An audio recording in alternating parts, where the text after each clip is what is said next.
बिस्मिल्लाहिर्रहमानिर्रहीम। अस्सलाम वालेकुम प्यारे दोस्तों, जब से भारत के नए आर्मी चीफ आए मनोज पांडे, ये मुसलसल पाकिस्तान को धमकियां दे रहे हैं और ये पाकिस्तान के लिए काफ़ी ज़्यादा ख़तरनाक साबित हो भी सकते हैं। इससे पहले हमने वीडियो बनाकर आपको बताया था कि किस तरीके से इंडिया के आर्मी चीफ ने कहा था कि पाकिस्तान में सूरत-ए-हाल ख़राब है, मौके पर चौका लगा देना चाहिए, और इन्होंने अपनी तमाम तर फोर्सेस को हाई अलर्ट रहने पर कह दिया था। भारत पहले भी मौके पर चौका लगाने के लिए तैयार है और पाकिस्तान पर हमले के लिए मुकम्मल तैयार बैठा है, क्योंकि पाकिस्तान ने कई मरतबा भारत की ठुकाई की है और मोदी ने पुराना हिसाब किताब बराबर करना है। इसी वजह से इस सूरत हाल में मनोज पांडे को भारत का नया आर्मी चीफ मुकर्रर किया गया है, जिसने आते ही अपनी फोर्सेस को न सिर्फ अलर्ट किया बल्कि पाकिस्तान पर हमले के लिए अपनी फोर्सेस को हुक्म भी दे दिया। भारत के नए आर्मी चीफ को क्यों लाया गया? एक ऐसी सूरत हाल में जब पाकिस्तान के अंदर सियासत की जंग चल रही है और पाकिस्तान की जो मौजूदा हुकूमत है वो भारत और अमेरिका की मर्जी के मुताबिक है, और एक ऐसे वक्त में जब पाकिस्तान और इंडिया के हालात ख़राब हैं, LOC पर दोनों ममालिक एक दूसरे पर फायरिंग कर रहे हैं, और वहाँ पर मनोज पांडे ने क्या जवाब दिया? प्यारे दोस्तों, भारतीय आर्मी चीफ के सरबराह मनोज पांडे ने कहा है कि इंडियन फौज ने मशरकी लद्दाख में लाइन ऑफ कंट्रोल पर सूरत हाल को तब्दील करने की चीनी कोशिशों का मुनासिब जवाब दिया है। उन्होंने कहा कि हमने चीन पर न सिर्फ हमला किया बल्कि हम पाकिस्तान पर भी हमले के लिए तैयार हैं, क्योंकि चीन और पाकिस्तान एक हैं और दोनों मिलकर हमारे खिलाफ कार्रवाई कर रहे हैं। भारत के अंदर इस वक्त काफ़ी ज़्यादा सूरत हाल ख़राब है, क्योंकि मोदी का इक़्तिदार गिरता हुआ नज़र आ रहा है।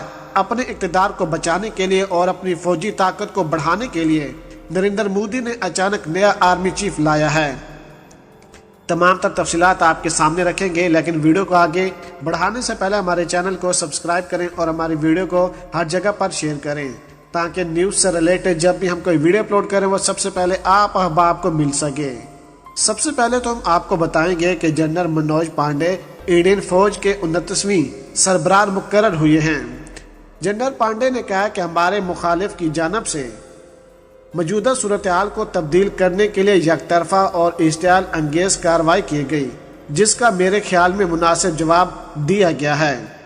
आर्मी चीफ ने कहा कि गुज़िश्ता 2 बरसों में फौज ने खतरे का अंदाज़ा लगाया है और अपनी फौज को दोबारा मुंज़म किया है। उन्होंने कहा कि जहाँ तक LAC के मौजूदा सूरत हाल का ताल्लुक है, हमारे सिपाही इस बात को यकीनी बनाने के लिए वहाँ मौजूद हैं कि मौजूदा सूरत हाल में कोई तब्दीली ना आए। जनरल मनोज पांडे कहते हैं कि फौज की तवज्जो ऑपरेशन और लॉजिस्टिक ज़रूरियात को पूरा करने के लिए इंफ्रास्ट्रक्चर की तरक्की पर है। याद रहे कि मशरकी लद्दाख में हिंदुस्तान और चीन की फौजों के दरमियान खूंजेर झड़प के बाद से दोनों ममालिक की आफाज के दरमियान मुज़ाकरात के कई दौर हो चुके हैं, और हमने हर मरतबा आपको वीडियो बनाकर बताया कि किस तरीके से भारत अपनी जान की भीख मांग रहा है। मोदी सरकार ने असेंबली में खड़े होकर खुद कहा था कि एक नक्शा जारी करें जिससे हमें अंदाज़ा हो जाए कि भारत के कौन से इलाके हैं, क्योंकि न जाने कितने भारतीय फौजियों को कुर्बानी का बकरा बनाया गया। पहले तो मोदी सरकार ने इस बात को तस्लीम नहीं किया जब चीन ने सैटेलाइट के जरिए से वो तमाम तस्वीरें शेयर की। फिर भारतीय मीडिया ने इस बात को तस्लीम किया कि हमारे फौजियों को मारा गया है, और अब चीन से हिसाब किताब बराबर करने के लिए मनोज पांडे को तैनात किया गया है। याद रहे कि ये पहले भी चीन के खिलाफ कार्रवाई कर चुके हैं। भारतीय फौजियों को चीन के खिलाफ खड़ा करने में इनका अहम किरदार रहा है। अब इनकी नज़र पाकिस्तान पर है। पाकिस्तान की पाक फौज को कमज़ोर करने की नाकाम कोशिशें भी की जा रही हैं। प्यारे दोस्तों, हर 2 दिन गुजरने के बाद पाकिस्तान की पाक आर्मी को टारगेट किया जाता है दहशतगर्दों की तरफ से। याद रहे कि पाकिस्तान की पाक आर्मी बलोचिस्तान में ऑपरेशन कामयाबी से मुकम्मल कर रही है, जिसमें एक एक दहशतगर्द को चुनकर हलाक किया जा रहा है। ISPR भी प्रेस कॉन्फ्रेंस में कह चुके हैं, जो भी पाकिस्तान की तरफ मैली आंख से देखेगा उसकी आंखें निकाल ली जाएंगी। आपको बताते चलें कि भारत दहशतगर्दों को हर तरह की टेक्नोलॉजी, असला, बारूद देकर पाकिस्तान के खिलाफ इस्तेमाल कर रहा है। जब से नून लीग की हुकूमत आई है, आप देख लें कि अमेरिका की तरफ से ड्रोन हमले किए जा रहे हैं। पाकिस्तान में दहशतगर्दी अरूज पर पहुंच चुकी है। पाकिस्तान के अंदर बम धमाके हो रहे हैं। पाक आर्मी को निशाना बनाया जा रहा है। न जाने कितने नौजवान हर रोज पाकिस्तान पर कुर्बान हो रहे हैं, अपनी जान का नजराना पेश कर रहे हैं। اسی صورتحال میں بھارتی آرمی چیف نے پاکستان کو جنگ کی نہ صرف دھمکی دی بلکہ اپنی فورسز کو الرٹ رہنے کا بھی کہا۔ یاد رہے کہ یہ دھمکی چھوٹے لیول کی نہیں بلکہ ہائی لیول کی ہے۔ اس سے پہلے انہوں نے ایک پریس کانفرنس کی تھی جس میں انہوں نے آرمی کے تینوں چیف کو بلایا تھا اور ان کے ساتھ میٹنگ کی۔ آرمی کے اندر جو کچھ بھی ہو رہا ہے وہ مودی کی مرضی کے مطابق ہو رہا ہے۔ یاد رہے کہ بھارت آرمی کے اندر بھی 2 سے 3 طرح کے گروپ بن چکے ہیں، اور جو بھی مودی کے خلاف جاتا ہے پھر پوری دنیا دیکھتی ہے کہ کس طریقے سے ان کے ہیلی کاپٹر کو تباہ کیا جاتا ہے۔ ہوتا وہی ہے جو مودی کے مرضی کے مطابق چل رہا ہو۔ اس کے علاوہ آپ کو بتاتے چلیں کہ چینی فوجی پیپلز لبریشن آرمی نے کہا ہے کہ گلوان میں مجموعی طور پر ان کے 4 فوجی مارے گئے۔ اس تنازع میں انڈیا کے 20 فوجی مارے گئے تھے، لیکن اس وقت چین نے اپنے فوجیوں کی ہلاکت کو عوامی طور پر قبول نہیں کیا تھا۔ جمعے کے روز چین نے وادی گلوان میں انڈیا اور چینی فوجیوں کے درمیان پرتشدد جھڑپوں کی کچھ ویڈیو بھی جاری کی ہیں۔ ایسے میں یہ سوال اٹھ رہے ہیں کہ جب دونوں ممالک کے فوجی متنازع علاقے سے پیچھے ہٹ رہے ہیں تو چین نے اچانک اپنے فوجیوں کی ہلاکت کے معاملے کو کیوں عام کیا؟ جمعے کے روز چینی وزارت خارجہ کی باقاعدہ پریس کانفرنس میں یہی سوال وزارت ترجمان نے بھی ان سے پوچھا تھا۔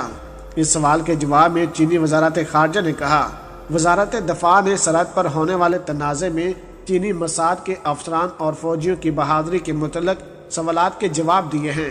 پچھلے سال جون میں وادی گلوان میں جھڑپ ہوئی تھی اور دونوں طرف سے جانی نقصان ہوا تھا۔ اس کی پوری ذمہ داری انڈیا پر عائد ہوتی ہے۔ پورے معاملے میں چین نے بڑا ملک ہونے کی حیثیت سے صبر سے کام لیا۔ ہم نے سرحد پر کشیدگی کو کم کرنے کی ہر ممکن کوشش کی، تاہم انڈیا نے پورے معاملے کو سنسی کی طرف پیش کیا اور حقائق سے بلاتر ہو کر بین الاقوامی سطح پر لوگوں کی سوچ کو متاثر کرنے کی کوشش کی۔ اس کے علاوہ آپ کو بتاتے چلیں کہ اب PLA نے پورے معاملے پر حقیقت کو عام کر دیا۔ اب لوگوں کو یہ سمجھنے میں مدد ملے گی کہ بارڈر پر غلطی کس نے کی اور کون صحیح ہے۔ ہمارے فوجیوں نے ملک کے سرحد کے دفاع میں ہر ایک نے قربانی دی ہے۔ اس میں مزید کہا گیا کہ مجھے اپنے فوجیوں کی بہادری پر فخر ہے۔ شہید فوجیوں کے لیے دل جذباتی ہے۔ اگلے 4 مہینوں میں باپ بڑھنے والے ہیں۔ چین نے کہا کہ وہ اگلے 4 مہینوں میں پورے بھارت پر راج کریں گے۔ اس کے علاوہ آپ کو بتاتے چلے کہ ہو چون نے کہا کہ میں یہ بات ہر روز کہہ چکا ہوں کہ چینی سرحد تنازع کو حل کرنے کے لیے پرعزم ہے۔ ہم ہمیشہ ہی سرحد پر امن و استحکام چاہتے ہیں اور تنازع کو بات چیت کے ذریعے سے حل کرنے کا ارادہ رکھتے ہیں۔ ہم پر امید ہیں کہ دونوں فریق مشترکہ طور پر تنازع حل کریں گے اور باہمی تعلقات کو مستحکم کرنے کی سمت میں بڑھیں گے۔ یہی دونوں ممالک کی عوام کے مفادات میں ہے۔